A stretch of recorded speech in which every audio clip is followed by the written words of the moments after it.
Hello dear students, welcome to product the chemistry class. मेरा नाम है जयदीया और आज के इस लेक्चर में हम डिस्कस करने वाले हैं जनरल ऑर्गेनिक केमिस्ट्री का सेकंड लेक्चर है ये, जिसके अंदर हम डिस्कस करने वाले हैं इलेक्ट्रॉनिक इफेक्ट या इलेक्ट्रॉनिक डिस्प्लेसमेंट इफेक्ट आज हम लोग डिस्कस करने वाले हैं। और जिसमें हम लोग सबसे पहला जो इलेक्ट्रॉनिक इफेक्ट है जो कि इंडक्टिव इफेक्ट होता है उसको आज हम लोग डिस्कस करने वाले हैं। बहुत ही सिंपल है, पहले हम लोग सारे इलेक्ट्रॉनिक इफेक्ट को डिस्कस करेंगे एंड उसके बाद में हम लोग क्या करेंगे, इसके एप्लीकेशन पार्ट को डिस्कस करेंगे। क्लियर है? तो अगर आपके मन में ये डाउट रहे कि क्वेश्चन कब सॉल्व करेंगे, तो हम एप्लीकेशन पार्ट जब सॉल्व कर रहे होंगे तब क्वेश्चन सॉल्व करेंगे। क्लियर है?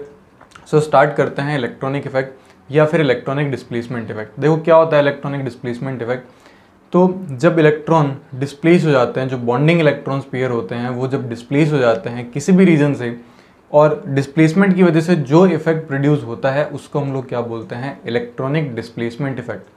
अब ये जो डिस्प्लेसमेंट होता है वो दो तरीके से हो सकता है।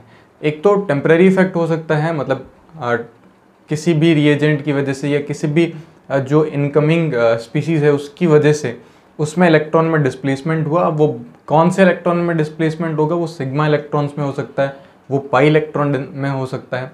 ये डिस्प्लेसमेंट क्यों होते हैं वो भी हम डिस्कस करेंगे। तो दो तरीके से हो सकते हैं, एक तो टेम्परेरी इफेक्ट हो सकता है और एक परमानेंटली हमें डिस्प्लेसमेंट देखने को मिलेगा। सो सबसे पहले हम लोग ये देखने वाले हैं कि जो इलेक्ट्रॉनिक डिस्प्लेसमेंट इफेक्ट होता है वो क्या होता है एंड कितने टाइप के होते हैं। तो बहुत सिंपल है कि जो बॉन्डिंग पेयर ऑफ इलेक्ट्रॉन्स होते हैं अगर वो डिस्प्लेस हो जाते हैं किसी भी रीजन से किसी एक एटम से दूसरे एटम की तरफ जो कि इक्वली डिस्ट्रीब्यूटेड थे दो एटम्स के बीच में। क्लियर है? मेरे हिसाब से आपको क्लियर होगा कि मैं आपको बता देता हूँ कि सपोज करो कि आपके पास में एक मॉलिक्यूल है ए बी मॉलिक्यूल, यहाँ पे इक्वली जो शेयर्ड इलेक्ट्रॉन होंगे इस तरीके से ये आपको इक्वली डिस्ट्रीब्यूटेड मिलेंगे अभी। बट अगर ये डिस्प्लेस हो जाते हैं बी की तरफ या ए की तरफ किसी भी रीजन की वजह से, तो इसी डिस्प्लेसमेंट की वजह से जो इफेक्ट प्रोड्यूस होता है इस मॉलिक्यूल में उसी को हम लोग बोलते हैं इलेक्ट्रॉनिक डिस्प्लेसमेंट इफेक्ट। अब इलेक्ट्रॉनिक डिस्प्लेसमेंट इफेक्ट जैसा कि हम लोग अभी डिस्कस कर रहे थे कि हम इसको दो कैटेगरी में पढ़ेंगे। कौन कौन सी कैटेगरी है तो ध्यान से देखें आप लोग। इसको हम लोग दो कैटेगरी में डिवाइड करने वाले हैं। तो एक हमारे पास में है टेम्पररी इफेक्ट,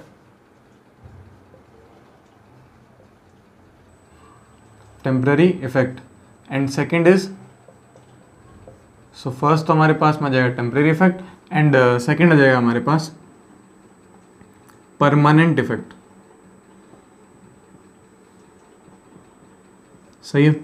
अब देखो नाम से ही क्लियर है कि ऐसा इफेक्ट, टेम्परेरी इफेक्ट क्या होगा, ऐसा इफेक्ट जो किसी भी स्पीसीज की वजह से जनरेट हुआ हो या किसी भी इनकमिंग स्पीसीज या रिएजेंट की वजह से जनरेट हुआ हो, तो उसको हम लोग क्या बोलेंगे, टेम्परेरी इफेक्ट। अगर उसका इफेक्ट खत्म हो जाएगा यानी कि उसकी प्रेजेंस चली जाएगी तो वापस से वो न्यूट्रल फेज में आ जाएगा। अभी हम डिस्कस करेंगे कि टेम्परेरी इफेक्ट क्या होता है। दो टाइप के टेम्परेरी इफेक्ट होते हैं, जनरली ध्यान रखेंगे। टेम्परेरी इफेक्ट कितने टाइप के होंगे, इसको हम दो अलग अलग कैटेगरी में डिवाइड करेंगे। एंड फर्स्ट जो हमारे पास में आएगा वो आएगा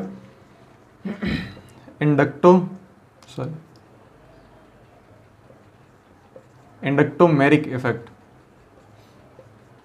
so first one is inductomeric effect. सही है? एंड सेकेंड जो हमारे पास में आएगा वो आएगा इलेक्ट्रोमेरिक इफेक्ट।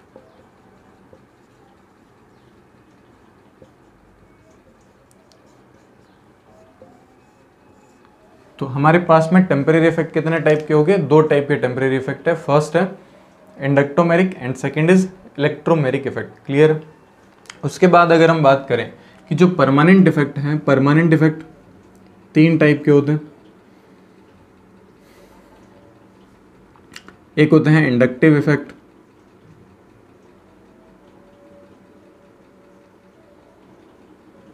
और नाम से पता चल रहा है कि देखो परमानेंट है तो ये मॉलिक्यूल में हमेशा ही रहेंगे।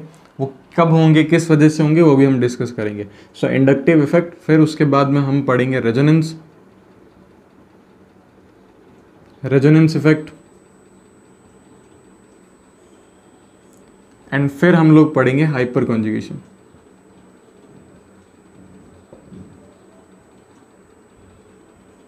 Hyper conjugation effect. सो हमारे पास में ये तीन जो है वो परमानेंट इफेक्ट होते हैं। सबसे पहले हम लोग ये बात करते हैं कि टेम्पररी एंड परमानेंट इफेक्ट में क्या डिफरेंस होता है।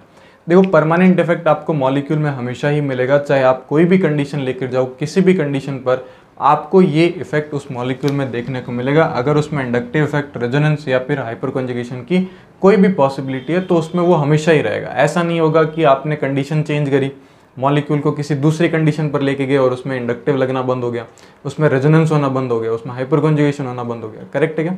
तो ये 3 प्रोसेस होते हैं। इंडक्टिव इफेक्ट किसकी वजह से जनरेट होता है? तो इंडक्टिव इफेक्ट जनरेट होता है इंडक्शन की वजह से। अब ये इंडक्शन क्या होता है, अभी हम धीरे धीरे सब चीज़ों को डिस्कस करेंगे। रेजोनेंस इफेक्ट जो होता है वो रेजोनेंस की वजह से होता है। सही है, तो रेजोनेंस को भी हम लोग डिस्कस करेंगे कि रेजोनेंस कौन सा फिनोमेना होता है। एंड हाइपर कॉन्जुगेशन इफेक्ट, ये भी सिमिलर टाइप ऑफ रेजोनेंस का आप कंसिडर कर सकते हो, बट एक्चुअल नहीं होता है ना। इसमें और इसमें दोनों में एक सिमिलैरिटी होती है थोड़ी बहुत। क्या, सबसे पहले तो हम ये देख लेते हैं कि जो इंडक्टिव इफेक्ट होता है वो कौन से इलेक्ट्रॉन्स पर एप्लीकेबल होता है। सो इंडक्टिव इफेक्ट लगता है सिग्मा इलेक्ट्रॉन्स पर। सही है, एप्लीकेबल ऑन सिग्मा इलेक्ट्रॉन। ये सिर्फ और सिर्फ इफेक्टिव होता है सिग्मा इलेक्ट्रॉन पर, इसका पाई इलेक्ट्रॉन से कोई लेना देना नहीं। रेजोनेंस की बात करें, सो रेजोनेंस किस पर लगता है? रेजोनेंस लगता है पाई इलेक्ट्रॉन्स पर, यानी कि डिस्प्लेसमेंट किसका होता है? पाई इलेक्ट्रॉन का डिस्प्लेसमेंट होता है। इंडक्टिव में किसका डिस्प्लेसमेंट? सिग्मा इलेक्ट्रॉन का डिस्प्लेसमेंट। वहीं हाइपर कॉन्जुगेशन में भी क्या होता है? पाई इलेक्ट्रॉन का डिस्प्लेसमेंट होता है। तो ये इंपॉर्टेंट पॉइंट है कि रेजोनेंस और हाइपर कॉन्जुगेशन में दोनों में ही पाई इलेक्ट्रॉन का डिस्प्लेसमेंट होता है, जबकि इंडक्टिव इफेक्ट में किसका डिस्प्लेसमेंट होता है? सिग्मा इलेक्ट्रॉन का डिस्प्लेसमेंट होता है। हम ये पूरा डिटेल में एक्सप्लेन करेंगे कि क्यों इंडक्टिव इफेक्ट सिर्फ सिग्मा पर लगता है एंड क्यों रेजोनेंस एंड हाइपर कॉन्जुगेशन जो है वो पाई बॉन्ड पर ही लगता है। क्लियर है? तो अभी के लिए इतना याद रखेंगे आप लोग। सही है। अब अगर हम बात करें inductomeric effect and electromeric effect. Inductomeric effect जो होता है वो ध्यान से देखें, ये नाम इंडक्शन से आया है। सो इंडक्टोमेरिक इफेक्ट ये भी किस पर लगेगा? तो मैं थोड़ा सा इस तरीके से आके लिख देता हूँ। इंडक्टोमेरिक इफेक्ट आपको ये भी सिग्मा इलेक्ट्रॉन्स पर मिलेगा एंड इलेक्ट्रोमेरिक इफेक्ट जो होता है वो पाई इलेक्ट्रॉन डिस्प्लेसमेंट की वजह से होता है। लेकिन दोनों में डिफरेंस है, क्योंकि ये टेम्परेरी इफेक्ट है तो कोई रिएजेंट या फिर कोई इनकमिंग स्पीसीज आएगी, उसके अंदर उसके प्रेजेंस की वजह से ही जब सिग्मा इलेक्ट्रॉन में डिस्प्लेसमेंट हो रहा होगा तो उसको हम लोग क्या कंसिडर कर रहे होंगे? Inductomeric effect. एंड जब पाई इलेक्ट्रॉन में डिस्प्लेसमेंट हो रहा होगा सो उसको हम लोग क्या कंसिडर करेंगे? Electromeric effect. करेक्ट है? तो ये इंपॉर्टेंट है। अब देखो टेम्परेरी इफेक्ट मेरे हिसाब से आपको क्लियर हो गया होगा। ठीक, चलो सबसे पहले हम लोग ये देख लेते हैं कि इंडक्टोमेरिक इफेक्ट किस तरीके से वर्क करता है। ये जनरली हमें नहीं पढ़ना होता है, इतना इंपॉर्टेंट नहीं होता है, लेकिन जब हम केमिकल रिएक्शंस पढ़ रहे होते हैं ऑर्गेनिक केमिस्ट्री की, जब हम रिएक्शन मैकेनिज्म पढ़ रहे होते हैं तो आप लोगों ने नोटिस करा होगा कि हम बहुत बार एरो बनाते हैं कि देखो ये बॉन्ड ऐसे मूव कर गया होगा। सही है? वो सब किसको डिनोट कर रहे होते हैं? वो इन्हीं इफेक्ट को डिनोट कर रहे होते हैं। इन्हीं इफेक्ट की वजह से ऐसा होता है। क्लियर है? कि जब इनकमिंग कोई भी न्यूक्लियोफाइल और इलेक्ट्रोफाइल आ रहा होगा उसकी वजह से बॉन्ड में कुछ चेंजेस हो जाते हैं, फिर हम एरो बनाते हैं कि देखो ये इस तरीके से हो रहा है कि बॉन्ड मूव कर गया। करेक्ट? तो वो इफेक्ट को शो कर रहे होते हैं। सही है? तो इसको ज़्यादा डिटेल हमें नहीं पढ़ना, हम जब रिएक्शन मैकेनिज्म करेंगे तब हम डिस्कस करेंगे। सो एक एग्जांपल है आपके पास में CH3Br। अच्छा, एक इम्पॉर्टेंट पहला पॉइंट मैं आपको बता देता हूँ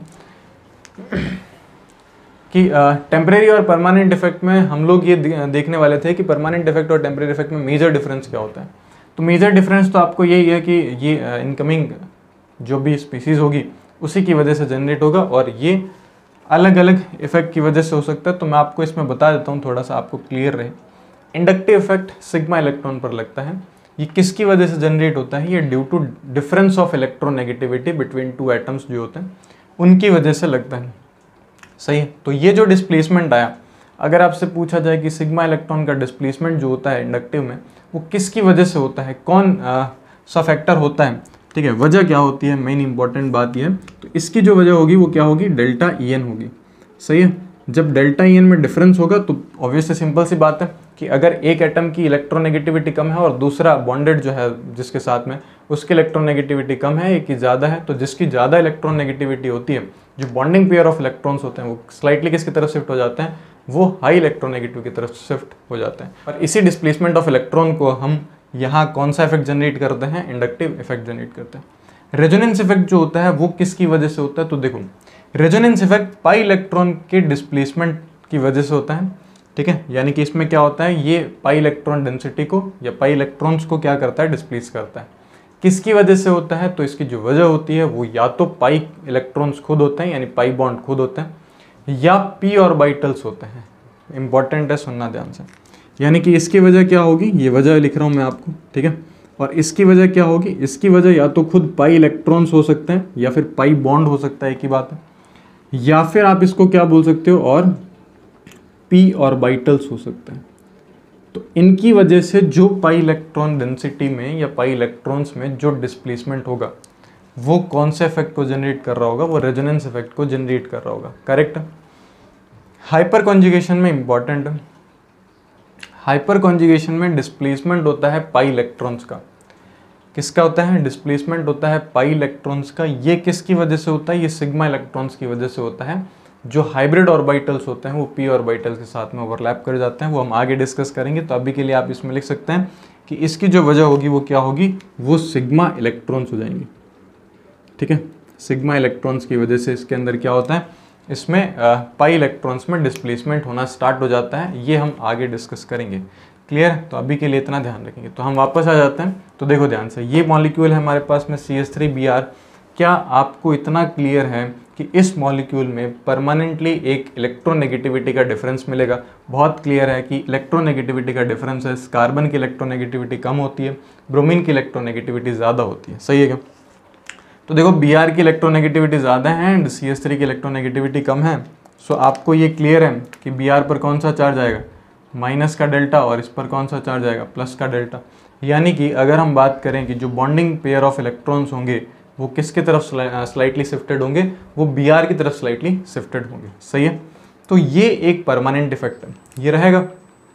लेकिन अगर हम मान लो कि यहाँ पे कोई ऐसा बी सपोज करो जिस पर नेगेटिव चार्ज है, ऐसा स्पीसीज लेकर के आए, तो पहले से ही इसके पास में बॉन्ड पोलैरिटी थी, तो ब्रोमीन पर नेगेटिव और कार्बन पर पॉजिटिव चार्ज था। लेकिन जैसे जैसे बी माइनस इसके पास आता जाएगा, कार्बन पर पॉजिटिव चार्ज और बढ़ता जाएगा, और कार्बन पर जब पॉजिटिव चार्ज और बढ़ता जाएगा और ये नेगेटिव और पॉजिटिव वापस में बॉन्ड बना लेंगे और ये इस तरीके से पॉजिटिव चार्ज और क्रिएट कर देगा। तो इसका मतलब डिस्प्लेसमेंट और ज़्यादा बढ़ जाएगा। किसकी वजह से डिस्प्लेसमेंट बढ़ रहा है, जो इनकमिंग जो भी नेगेटिव चार्ज आया है, इसकी वजह से अगर इस सिग्मा बॉन्डेड इलेक्ट्रॉन पर और ज़्यादा इफेक्ट लग रहा है, डिस्प्लेसमेंट और ज़्यादा हो रहा है, तो वो कौन सा कहलाएगा, इंडक्टोमेरिक। अगर आप इसको हटा दोगे तो ये वापस अपनी न्यूट्रल फॉर्म में आ जाएगा जैसे पहले था। सही है। तो देखो, इस आने वाले जो भी स्पीसीज है, यानी कि जो नेगेटिव पार्ट है, की वजह से जो इफेक्ट जनरेट हो रहा है वो कौन सा है, इंडक्टोमेरिक इफेक्ट है। क्लियर है। So inductomeric effect sigma bond electrons पर लगता है। अगर हम बात करें इलेक्ट्रोमेरिक इफेक्ट की, तो इलेक्ट्रोमेरिक इफेक्ट जिस पर लगता है, पाई इलेक्ट्रॉन डेंसिटी पर लगता है। अब देखना ध्यान से किस तरीके से, देखो कार्बन डबल बॉन्ड कार्बन है हमारे पास, यहाँ 2 हाइड्रोजन मिलेंगे, यहाँ 2 हाइड्रोजन मिलेंगे, ये एक इथीन मॉलिक्यूल है। सही है क्या? हमें क्लियर है कि इन दोनों में कोई भी इलेक्ट्रोनेगेटिविटी का डिफरेंस नहीं है, कार्बन और कार्बन दोनों सेम ही है, तो यहाँ डेल्टा EN की वैल्यू ऑलमोस्ट 0 है। लेकिन अगर हम बात करें कि सपोज करूँ मैं इसके सामने क्या लेके आ रहा हूँ, मैं इसके सामने H+ लेके आ रहा हूँ। क्या लेके आ रहे हैं हम लोग, H+ लेके आ रहे हैं। सो बहुत क्लियर है कि जब ये H+ इसके पास आता जाएगा, सो इन पाई इलेक्ट्रॉन्स में क्या होना स्टार्ट हो जाएगा, इन पाई इलेक्ट्रॉन्स में डिस्प्लेसमेंट होना स्टार्ट हो जाएगा।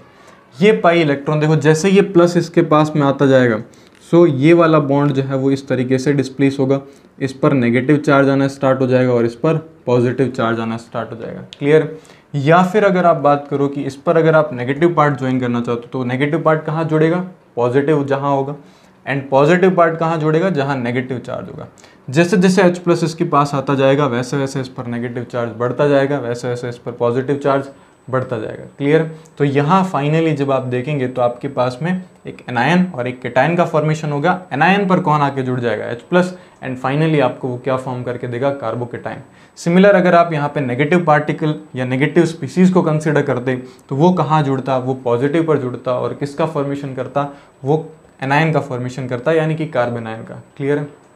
तो ये चीज़ आप लोग ध्यान रखेंगे। ये होता है इलेक्ट्रोमेरिक इफेक्ट और ये होता है इंडक्टिव इफेक्ट। इनको ज़्यादा डिटेल में हमें यहाँ स्टडी नहीं करना है, क्योंकि ये हमारे सिलेबस में जब रिएक्शन मैकेनिज्म पढ़ रहे होंगे तो वो अपने आप आपको क्लियर हो जाएगा। आपने बहुत बार देखा होगा कि जब हम एल्कीन की रिएक्शन कराते हैं या फिर जहाँ बॉन्ड पोलैरिटी होती है, ये सारा सीक्वेंस आपने देख रखा होगा। क्लियर है? सो अब हम बात करने वाले हैं अपने मेन इंपॉर्टेंट परमानेंट इफेक्ट के बारे में, क्योंकि परमानेंट इफेक्ट आपको इंडक्टिव, रेजोनेंस और हाइपर कॉन्जुगेशन ये तीनों पढ़ने होंगे। सो हम लोग इसको स्टार्ट करते हैं। फर्स्ट हम लोग डिस्कस करेंगे इंडक्टिव एंड फिर रेजोनेंस, फिर हाइपर कॉन्जुगेशन, फिर हम इसके बाद इनके एप्लीकेशन पोर्शन को डिस्कस करेंगे। करेक्ट है? सो फटाफट से इसको नोट करें आप इस चार्ट को, फिर हम अपना स्टार्ट करते हैं फर्स्ट टॉपिक जो कि है इंडक्टिव इफेक्ट। क्लियर? चलिए अब हम डिस्कस करते हैं इंडक्टिव इफेक्ट को। तो इंडक्टिव इफेक्ट क्या होता है इसको हम लोग समझते हैं। तो देखो, इंडक्टिव इफेक्ट अभी हमने डिस्कस किया था कि इंडक्टिव इफेक्ट जो होता है वो किसकी वजह से जनरेट होता है। तो डिफरेंस ऑफ इलेक्ट्रोनेगेटिविटी की वजह से वो जनरेट होता है। अगर दो एटम्स के बीच में कोवेलेंट बॉन्ड बना हुआ है और उनके बीच में इलेक्ट्रोनेगेटिविटी का डिफरेंस है, सो डेफिनेटली वहाँ पे एक इलेक्ट्रॉन जो होते हैं, बॉन्डिंग पेयर ऑफ इलेक्ट्रॉन्स होते हैं, उनमें एक डिस्प्लेसमेंट आपको देखने को मिलेगा।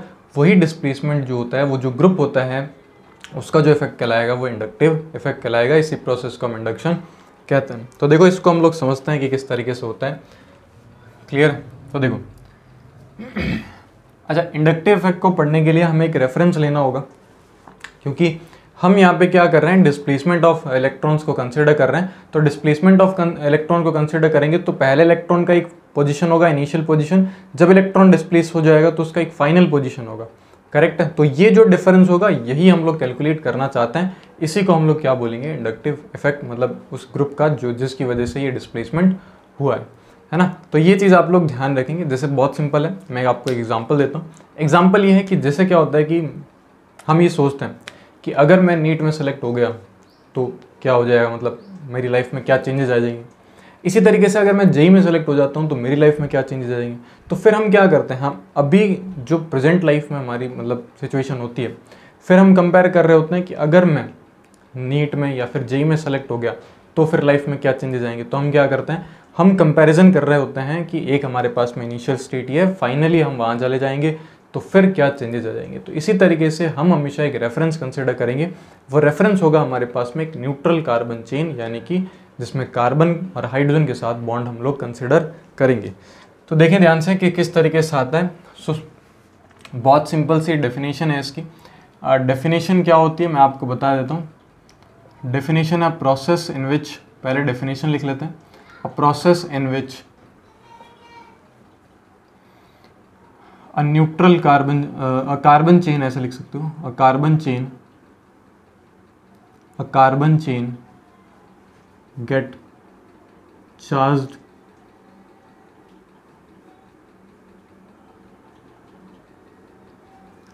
due to the presence of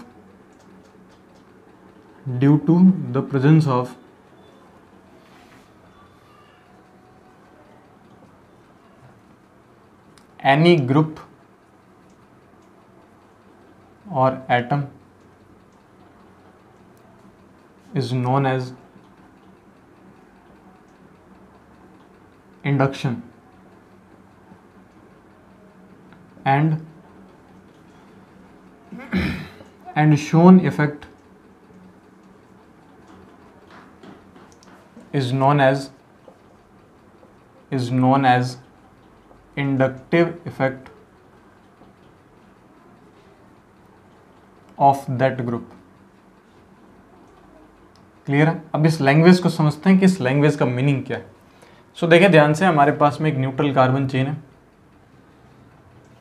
मैं यहाँ लिख देता हूँ। सही है, मैंने एक बार के लिए इस बॉन्ड लेंथ को थोड़ा बड़ा बनाया ताकि हम समझ सकें। सो हमारे पास में एक न्यूट्रल कार्बन चेन है। आपको क्लियर है कि इसमें कोई भी इलेक्ट्रोनेगेटिविटी का डिफरेंस नहीं दिखेगा और इलेक्ट्रोनेगेटिविटी का डिफरेंस नहीं है। और हम एक और मॉलिक्यूल कंसिडर कर रहे हैं कि अगर इसमें हाइड्रोजन को हटा करके कोई ऐसा ग्रुप जोड़ दिया जाए जिसकी वजह से वो कैसा हो जाए, उसमें चार्ज आ जाता है। तो देखें कैसे। सो हम क्या करते हैं, इसी चेन के अंदर हाइड्रोजन की जगह हम लोग लगा लेते हैं फ्लोरीन। तो हाइड्रोजन को हटा करके हमने फ्लोरीन लगाया। फ्लोरीन लगाने की वजह से आपको क्लियर है कि फ्लोरीन की इलेक्ट्रोनेगेटिविटी क्या होती है, फ्लोरीन की इलेक्ट्रोनेगेटिविटी ज़्यादा एंड इसकी इलेक्ट्रोनेगेटिविटी कम होती है। तो इस वाले मॉलिक्यूल के अंदर जो कार्बन और हाइड्रोजन के बीच के इलेक्ट्रॉन्स थे वो आपको पूरा का पूरा इस तरीके से सिमेट्रिकली दिखेंगे और दोनों के बीच में इक्वली अरेंज रहेंगे, सही है। लेकिन क्योंकि आपको क्लियर है कि यहाँ हमने फ्लोरीन लगा दिया एंड फ्लोरीन की इलेक्ट्रोनेगेटिविटी ज़्यादा होती है, और अगर फ्लोरीन की इलेक्ट्रोनेगेटिविटी ज़्यादा है सो बॉन्डेड पेयर ऑफ इलेक्ट्रॉन्स जो होते हैं वो किसकी तरफ शिफ्ट हो जाएंगे बताओ, वो फ्लोरीन की तरफ शिफ्ट हो जाएंगे, सही है। तो देखो क्या process in which carbon chain get charge due to the presence of any group और एटम, यानी कि इस ग्रुप की वजह से या इस एटम की वजह से इस पर कौन सा चार्ज आया, माइनस का चार्ज, और इस पर कौन सा चार्ज आ जाएगा, पॉजिटिव का चार्ज आ जाएगा, सही है। तो ध्यान से देखें आप लोग, यहाँ पे क्या हो रहा होगा कि ये जो बॉन्डिंग पेयर ऑफ इलेक्ट्रॉन्स होंगे जो पहले यहाँ होने चाहिए थे, जिसकी इनिशियल पोजीशन यहाँ थी, अब उनकी इनिशियल पोजीशन कहाँ आ चुकी है, वो यहाँ आ चुकी है, सही है। तो क्या आपको एक क्लियर कट दोनों के अंदर इनिशियल और फाइनल पोजीशन में डिफरेंस दिख रहा होगा, यानी कि हम इसको क्या कंसिडर कर सकते हैं, डेल्टा एक्स कंसिडर कर सकते हैं। ये जो डिस्प्लेसमेंट हुआ है इसी डिस्प्लेसमेंट को हम लोग क्या कंसिडर कर रहे होते हैं, इंडक्शन कंसिडर कर रहे होते हैं, और इस एटम का जो इफेक्ट लग रहा है इसी को हम लोग क्या बोलते हैं, इंडक्टिव इफेक्ट बोलते हैं। तो एक्चुअल इंडक्टिव इफेक्ट तो ये होता है, इस तरीके से हम लोग कंसिडर करते हैं। सो ये बात आप लोग हमेशा ध्यान रखेंगे, करेक्ट है क्या। इसके बाद अगर हम बात करें तो देखो आपको क्लियर है कि इस पर प्लस का डेल्टा चार्ज आया तो ये इस पर डायरेक्टली अटैच था। अब इन कार्बन पर भी तो इसका इफेक्ट लगेगा, तो देखो इन कार्बन पर जब इसका इफेक्ट लगेगा तो इस पर कौन सा चार्ज आएगा, इसको मैं डेल्टा 1 कंसिडर करूँ, सो प्लस का डेल्टा 2, और इस पर क्या आएगा प्लस का डेल्टा 3, एंड इस पर क्या आएगा प्लस का डेल्टा 4, सही है।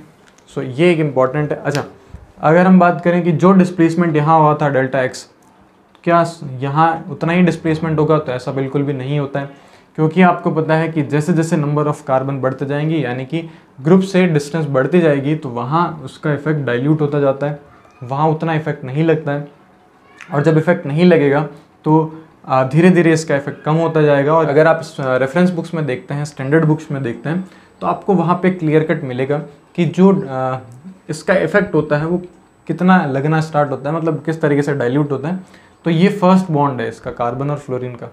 अगर हम सेकंड बॉन्ड पर बात करेंगे तो कितना इफेक्ट लगेगा, तो इसका सिर्फ 10% लगेगा, फिर इसका सिर्फ 10% यहाँ लगेगा, फिर इसका सिर्फ 10% यहाँ लगेगा। तो हम ये कंसिडर करके चलते हैं कि 3 कार्बन तक इसका इफेक्ट जो होता है वो अप टू 3 कार्बन ये ख़त्म हो जाता है, उसके बाद में इतना वैलिड नहीं रहता है। बट फिर भी जब हम थ्योरेटिकल क्वेश्चन कर रहे होते हैं तो थ्योरेटिकली क्वेश्चन करने के लिए हमें ये इंपॉर्टेंट है कि हम अगर 5 कार्बन का भी दिया हुआ है तो भी हम इफेक्ट कंसिडर करते हैं कई बार, क्लियर है। तो ये चीज़ आप लोग ध्यान रखेंगे। तो अगर मैं इसमें एक नोट करने वाली पॉइंट अगर ध्यान से देखें तो अगर आपसे पूछा जाए कि बताओ कि क्या डेल्टा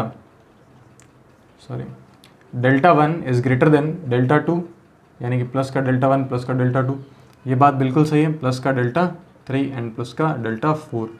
एक तो ये चीज़ आप लोग को ध्यान रखनी है कि प्लस का डेल्टा 1 सबसे ज़्यादा होगा। ओवरऑल डेल्टा जो आएगा वो क्या आएगा, वो प्लस का delta 1 plus delta 2 plus delta 3 plus delta 4 ये आएगा। एक तो ये चीज़ आप लोग ध्यान रखनी कि जो ओवरऑल जो भी चार्ज आएगा वो कितना आएगा।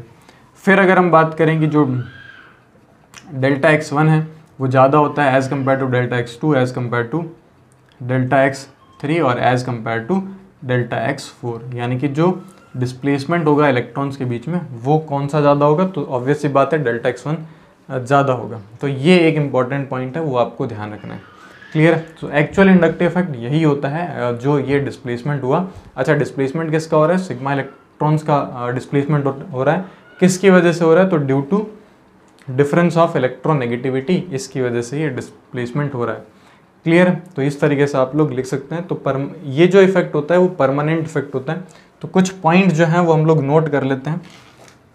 क्या क्या पॉइंट है, it is a permanent effect,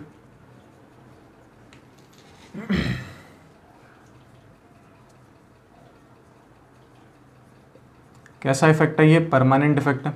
फिर अगर हम बात करें अगर ये परमानेंट इफेक्ट है तो ये वीक इफेक्ट होता है, ठीक है, इसका इतना ज़्यादा रोल नहीं होता। आगे हम लोग डिस्कस करेंगे जब हम रेजोनेंस और हाइपर कॉन्जुगेशन पढ़ेंगे तो क्यों ये वीक इफेक्ट होता है, ठीक है। तो इस वीक इफेक्ट होता है, सिग्मा इलेक्ट्रॉन पर वैलिड होता है, इतना ज़्यादा कोई खास नहीं होता, ड्यू टू इलेक्ट्रोनेगेटिविटी होता है।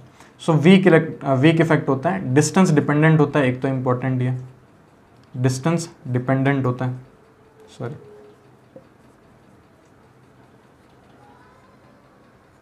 तो डिस्टेंस डिपेंडेंट होगा। और डिस्टेंस डिपेंडेंट है तो इसका मतलब आपको क्लियर है कि जैसे जैसे डिस्टेंस बढ़ती जाएगी वैसे वैसे इसका इफेक्ट डाइल्यूट होता जाएगा, खत्म होता जाएगा। फिर अगर हम बात करें एक इम्पॉर्टेंट पॉइंट, क्या ये जो इलेक्ट्रॉन्स होते हैं, क्या ये इलेक्ट्रॉन्स अपने ओवरलैपिंग जोन से बाहर चले जाते हैं? तो ये displacement with in the overlapping area होता है। डिस्प्लेसमेंट ऐसा नहीं होता है कि इलेक्ट्रॉन जो है अपने ओवरलैपिंग पोर्शन से या ओवरलैपिंग रीजन से बाहर चले जाते हैं। डिस्प्लेसमेंट यानी कि जो यहाँ पे जो ओवरलैपिंग हो रही होगी इनके बीच में, सही है, कार्बन का sp orbital, sp3 orbital, hydrogen का s ऑर्बिटल जब ओवरलैप कर रहे होंगे तो ओवरलैपिंग रीजन यानी ओवरलैपिंग जोन के अंदर ही वो डिस्प्लेसमेंट होता है। ऐसा नहीं होता है कि वो इलेक्ट्रॉन जो होते हैं वो ओवरलैपिंग जोन से या ओवरलैपिंग एरिया से बाहर निकल जाते हैं। तो डिस्प्लेसमेंट जो होता है वो विद इन ओवरलैपिंग एरिया होता है। इलेक्ट्रॉन रिमेन, तो आप लिख सकते हो electron remain in overlapping area. तो ओवरलैपिंग एरिया को क्रॉस नहीं करते हैं, ये चीज़ आप लोग ध्यान रखेंगे। सो ये हमारे पास में हो गया इंडक्टिव इफेक्ट। अब इंडक्टिव इफेक्ट की अगर हम बात करें तो कितने टाइप के इंडक्टिव इफेक्ट होते हैं, तो देखिए ध्यान से, 2 टाइप के इंडक्टिव इफेक्ट होते हैं हमारे पास में। तो हम लोग लिख लेते हैं इंडक्टिव इफेक्ट। अब देखो इंडक्टिव इफेक्ट हमारे पास में होते हैं 2 टाइप के।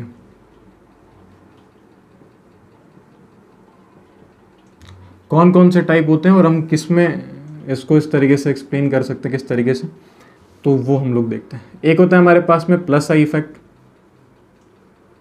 और एक होता है हमारे पास में माइनस आई इफेक्ट, सही है। अब प्लस आई इफेक्ट और माइनस आई इफेक्ट क्या होता है, किस तरीके से एक्सप्लेन करे जाते हैं, बहुत सिंपल सा। पहले मैं आपको एक बेसिक सा एग्जांपल दे देता हूँ कि किस तरीके से हम लोग करने वाले। सो देखो हमारे पास में एक कार्बन है, ये कार्बन चेन है, यहाँ पर मैंने कोई एक ग्रुप वाई जोड़ रखा है। सिमिलर इसी तरीके से हम यहाँ कंसिडर कर लेते हैं, ये हमारे पास में एक कार्बन चेन है और इस पर हमने एक एक्स ग्रुप कंसिडर कर रखा है। पहले हम लोग माइनस आई इफेक्ट डिस्कस करने वाले हैं, सही है। सो हम लोग सपोज करते हैं कि एक्स की इलेक्ट्रोनेगेटिविटी ज़्यादा है। क्या है, एक्स की इलेक्ट्रोनेगेटिविटी ज़्यादा है। अगर एक्स की इलेक्ट्रोनेगेटिविटी ज़्यादा होगी तो हमें क्लियर है कि जो इलेक्ट्रॉन का डिस्प्लेसमेंट होगा वो किस साइड होगा, वो एक्स की तरफ होगा। तो एक्स पर कौन सा चार्ज आएगा, माइनस का डेल्टा, और कार्बन पर कौन सा चार्ज आएगा, प्लस का डेल्टा, सही है। तो हम लोग ये बोल सकते हैं कि ऐसे ग्रुप्स जो इलेक्ट्रॉन को कार्बन चेन से विड्रॉ कर रहे होते हैं तो उनको हम लोग क्या बोलते हैं, उनको हम लोग बोलते हैं, ऐसे जो ग्रुप्स होते हैं वो कौन सा इफेक्ट शो कर रहे होते हैं, वो माइनस आई इफेक्ट शो कर रहे होते हैं, सही है। सिमिलर इसी तरीके से अगर हम बात करें प्लस आई की, तो यहाँ अगर हम कंसिडर करें कि इसकी इलेक्ट्रोनेगेटिविटी कार्बन से कम होती है, तो सिंपल सी बात है कि अब की बार इलेक्ट्रॉन का डिस्प्लेसमेंट जो होगा वो किसकी तरफ होगा, वो कार्बन की तरफ होगा। एंड कार्बन पर कौन सा चार्ज आएगा, माइनस का डेल्टा, और वाई पर कौन सा चार्ज आएगा, प्लस का डेल्टा। सो सिंपल सी बात है कि ऐसे ग्रुप्स और एटम जो कार्बन चेन में इलेक्ट्रॉन डेंसिटी को इंक्रीज कर रहे होते हैं, सिग्मा इलेक्ट्रॉन डेंसिटी को इंक्रीज कर रहे होते हैं, तो वो जो ग्रुप और एटम है वो कौन सा इफेक्ट शो कर रहे होते हैं, वो प्लस आई इफेक्ट शो कर रहे होते हैं। एक तो ये चीज़ हमें ध्यान रखनी है, ठीक है। बट एक चीज़ आप हमेशा याद रखना है कि ये एग्जैक्ट डेफिनेशन नहीं है। प्रॉपर अगर हमारे पास में रेफरेंस अगर हम बात करें कि हाइड्रोजन का रेफरेंस है, तो उसी के रेफरेंस को कंसिडर करते हुए डेफिनेशन लिखी जाती है।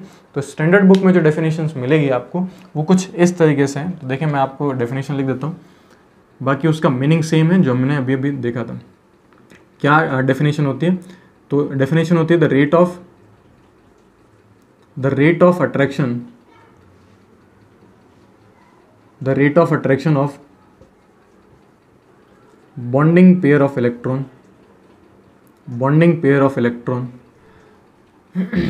by the group or atom is lower than rate of attraction of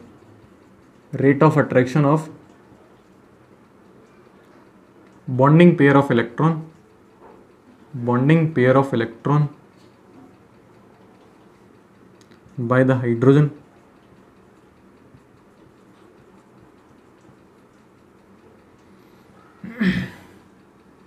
the effect is known as plus I effect of that group या फिर आप लिख सकते हो दैट ग्रुप और एटम। तो उस एटम का कौन सा इफेक्ट कंसिडर करा जाएगा या उस ग्रुप का कौन सा इफेक्ट कंसिडर करा जाएगा, प्लस आई इफेक्ट कंसिडर करा जाएगा। यानी कि अगर जो हाइड्रोजन के रेस्पेक्ट में अगर हम बात करें तो जो बॉन्डिंग पेयर ऑफ इलेक्ट्रॉन की जो रेट ऑफ अट्रैक्शन है अगर वो हाइड्रोजन से भी कम है, इसका मतलब वो कार्बन रिंग में इलेक्ट्रॉन दे रहा होगा, सो उसको हम लोग क्या कंसिडर करेंगे, प्लस आई इफेक्ट कंसिडर करेंगे। वहीं अगर हम माइनस आई की बात करें तो अब मेरे हिसाब से आपको बहुत अच्छे से क्लियर हो चुका होगा कि अगर यहाँ जो रेट है वो हमारे पास में लोअर है तो वहाँ जो रेट होगी वो क्या हो जाएगी, वो हायर रेट हो जाएगी। सही है, तो हम लोग लिख सकते हैं जल्दी से, क्या लिखेंगे बताओ, the rate of attraction of bonding pair of electron by atom या फिर group is higher than rate of attraction of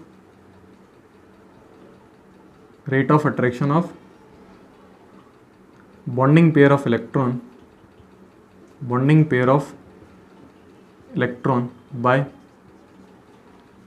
hydrogen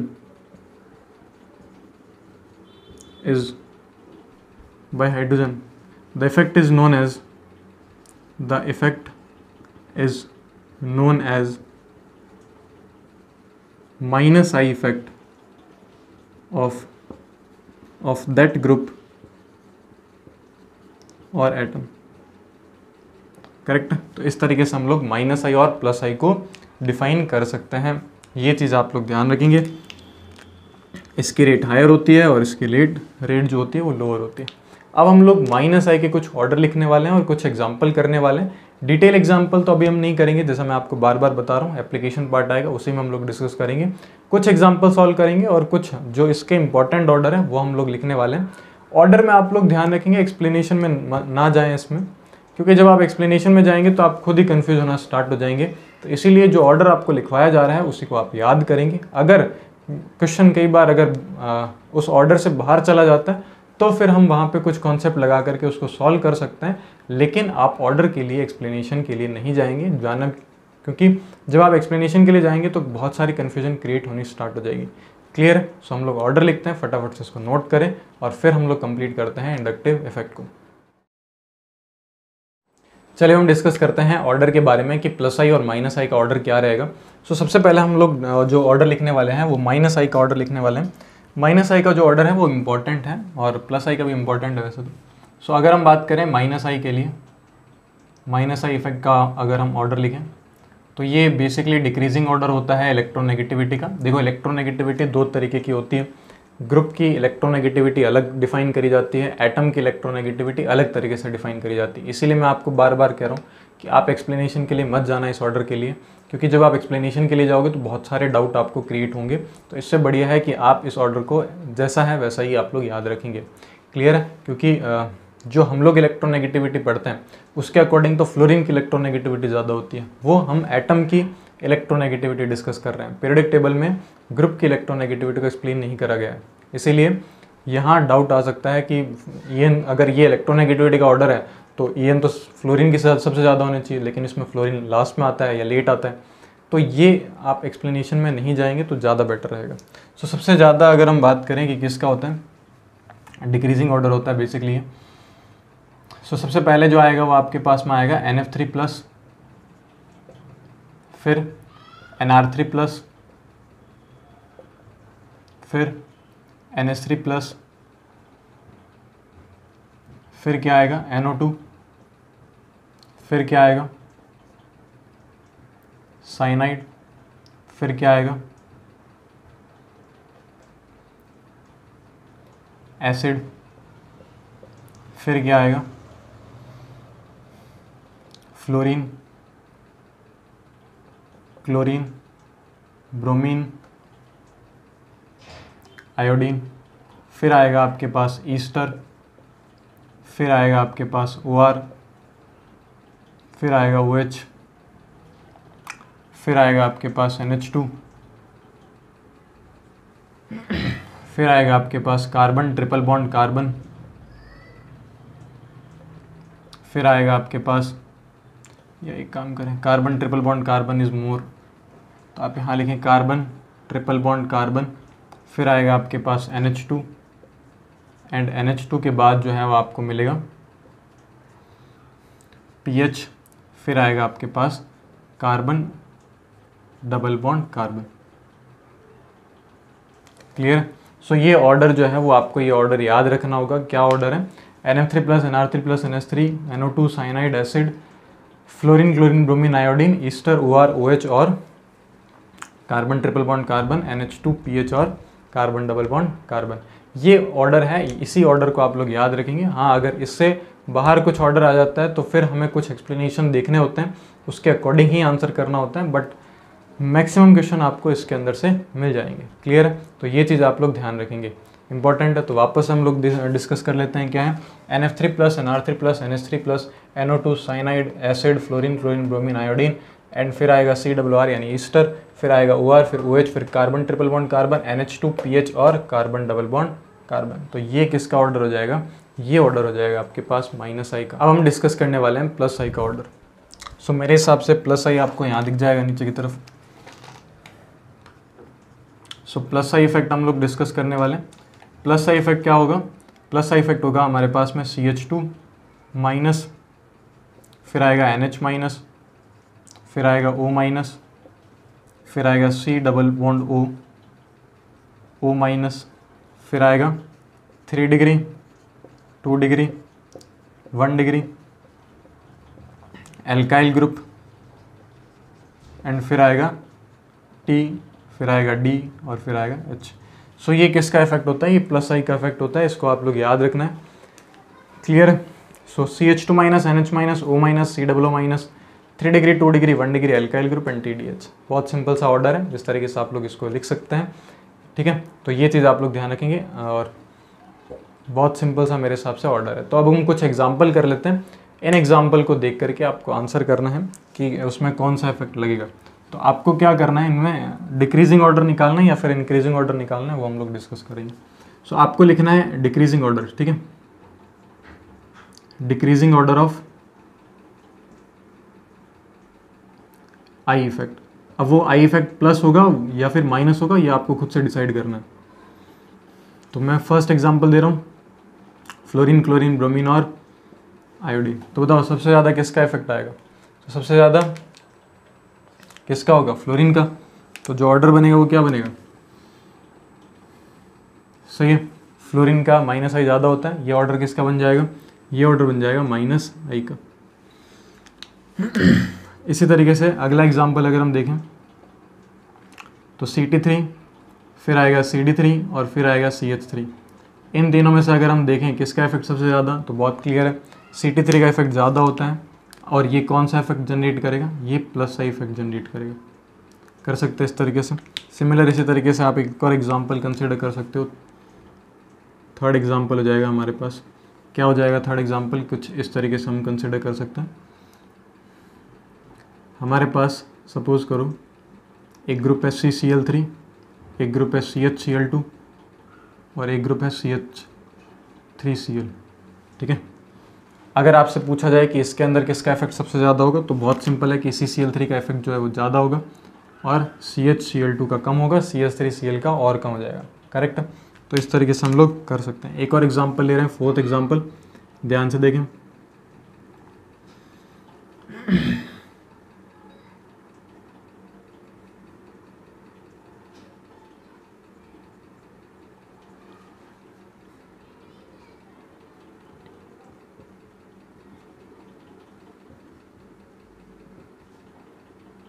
तो बताओ इसमें अगर हम बात करें तो सबसे ज़्यादा किसका होगा? तो बहुत सिंपल सी बात है कि इसका जो है वो इसका ज़्यादा होगा, क्योंकि यहाँ पे यहाँ पे CH3 का कौन सा इफेक्ट लगेगा? +I इफेक्ट लगेगा, तो इसका सबसे ज़्यादा हो जाएगा। कर सकते हैं इस तरीके से। इसी तरीके से आपके पास में एक और एग्जांपल है। एक एग्जांपल आपको कुछ इस तरीके से दिया हुआ है।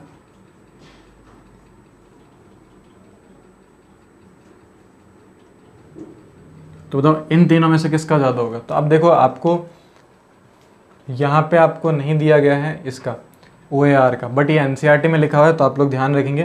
तो OAR का ज़्यादा होता है, OR का कम होता है और OH का और कम होता है। क्लियर? सो इस तरीके से आप लोग जो है वो ऑर्डर निकाल सकते हो, ज़्यादा डिफिकल्ट नहीं होते हैं। धीरे धीरे आपको सब चीज़ें समझ में आनी स्टार्ट हो जाएगी। एक और एग्जाम्पल कर सकते हैं। सिक्स्थ एग्जाम्पल, एक में आपको ये दे रखा है और एक में आपको CH डबल बॉन्ड CH2 दे रखा है। बताओ किसका सबसे ज़्यादा होगा? तो बहुत सिंपल सी बात है, और ये तो ऑर्डर के अंदर ही है कि फिनाइल का -I ज़्यादा लगता है। तो इस तरीके से आप लोग लिख सकते हैं, ये ऑर्डर किसका बन गया, ये -I का बनेगा, ये भी -I का बनेगा, ये +I का बनेगा और ये -I का बनेगा। क्लियर है? तो ये इस तरीके से आप लोग कर सकते हैं। तो ऑर्डर में कोई ज़्यादा दिक्कत नहीं आएगी। एंड हम यहाँ इसके बहुत सारे एग्जाम्पल डिस्कस नहीं कर रहे हैं कि ये कैसे स्टेबलाइज करता है इंटरमीडिएट को, कैसे डिस्टेबलाइज करता है, क्योंकि इंडक्टिव इफेक्ट का जो प्रायोरिटी होता है वो सबसे लास्ट होता है। इसीलिए हम जब रेजोनेंस और हाइपर कॉन्जुगेशन पढ़ लेंगे उसके बाद हम एप्लीकेशन पोर्शन पर जाएंगे, जिसमें हम और इजीली क्लियर कर सकेंगे कि सबसे पहले प्रायोरिटी वाइज हमें रेजोनेंस लगाना होता है, फिर हाइपर कॉन्जुगेशन चेक करना होता है, फिर इंडक्टिव चेक करना होता है। क्योंकि कई बार क्या होता है कि जब हम इसके साथ में एग्जाम्पल करना स्टार्ट कर देते हैं तो फिर हमारे माइंड में सिर्फ इंडक्टिव रहता है। हम जब भी क्वेश्चन सॉल्व करेंगे हम इंडक्टिव से ही सॉल्व करना चाहेंगे, जो कि आंसर फिर आपको गलत देगा। इसीलिए इंपॉर्टेंट है कि हम लोग यही एग्जाम्पल करते हैं और ये आपका इंडक्टिव इफेक्ट कंप्लीट है। एंड मैं आपको एक होमवर्क दे देता हूँ। होमवर्क है ये क्वेश्चन, देखो क्वेश्चन है why inductive effect only applicable on sigma electron, why not applicable on